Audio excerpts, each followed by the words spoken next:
Welcome to Christian Counterpoint with your host, Kennebunkport, Maine.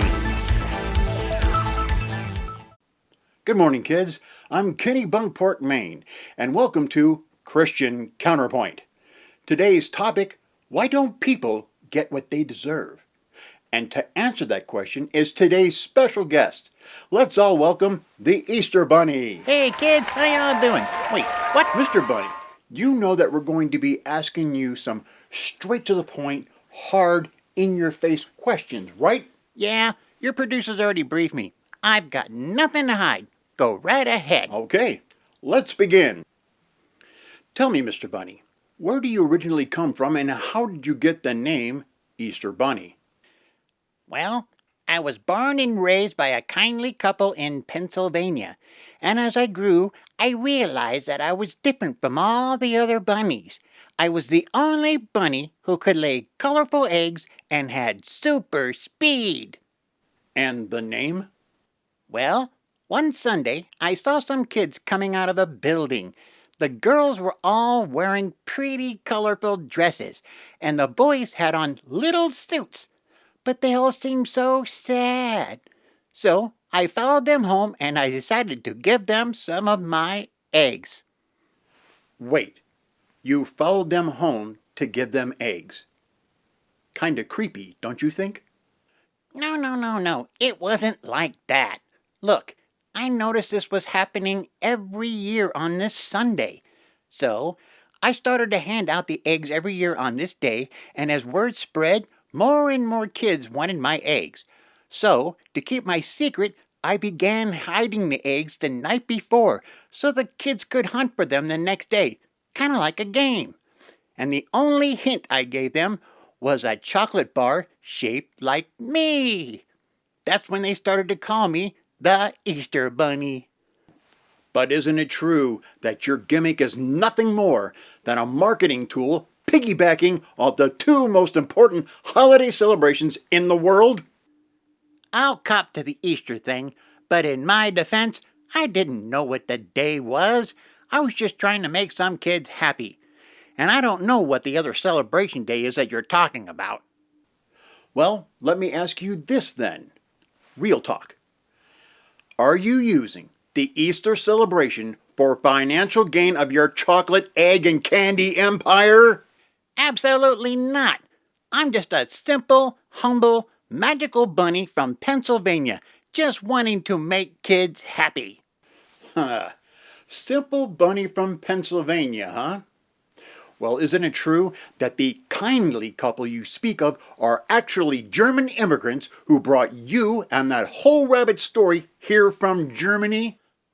The story of the German tradition of an egg-laying rabbit named Oosterhaus, a rabbit who could lay colorful eggs that he gave as gifts to the good children who left carrots for him. Sounds suspiciously close to the Christmas and Easter celebrations. Don't deny it. Yes, it's all true. I was just trying to make a living, man. Do you know how hard it is for a magical egg-laying bunny to get a regular job? Huh? Do you? I can't work at Walmart. I tried Denny's, but they just use me for my eggs. What's a bunny to do, man? What's a bunny to do? Don't you know that Easter weekend is the most important celebration in the life of Jesus Christ? I've heard of him, but I don't know the story. Let me sum it up for you.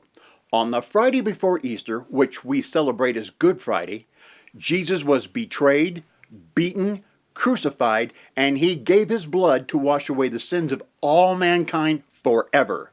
He was then placed in a tomb covered by a large stone. All that happened to him on a Friday? That's right. He sacrificed himself to save all of us who believe. And on Sunday, Easter morning, Jesus rose from the dead, ascended to heaven in glory to take his rightful place at God's side. He did all that? Absolutely. He did that so we can have an opportunity and a way to be with Him in heaven. Wait a minute. A way into heaven? How do we do that? Simple. You must truly believe in your heart that Jesus died for you, that He rose from the dead, and that you follow His ways and teachings. That's it? Yep. In fact, it says in the Bible in Romans chapter 10, verse 9, say with your mouth, Jesus is Lord. Believe in your heart that God raised Him from the dead, then you will be saved.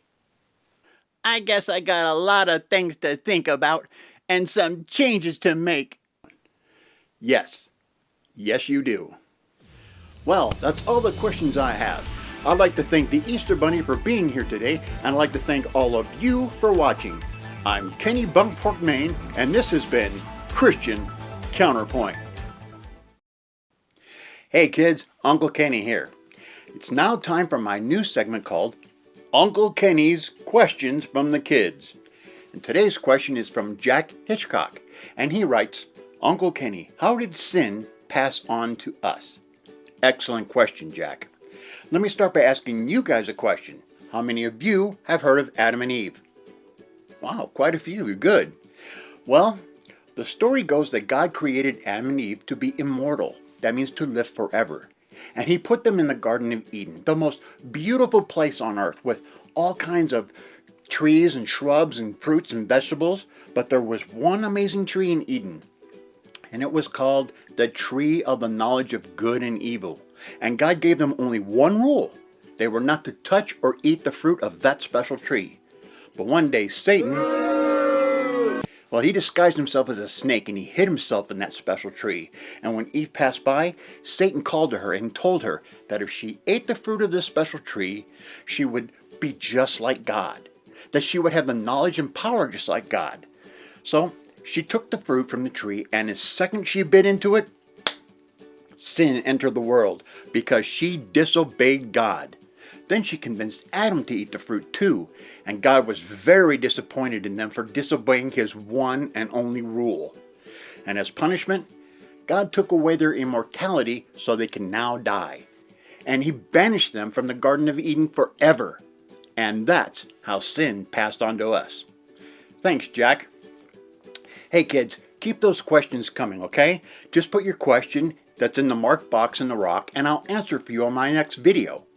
And for those of you watching online, well, we're working on a way to get your questions answered too. So stay tuned, okay? Good. Okay, gang, well, that's it for me. But as always, the Connect HQ team is coming right up.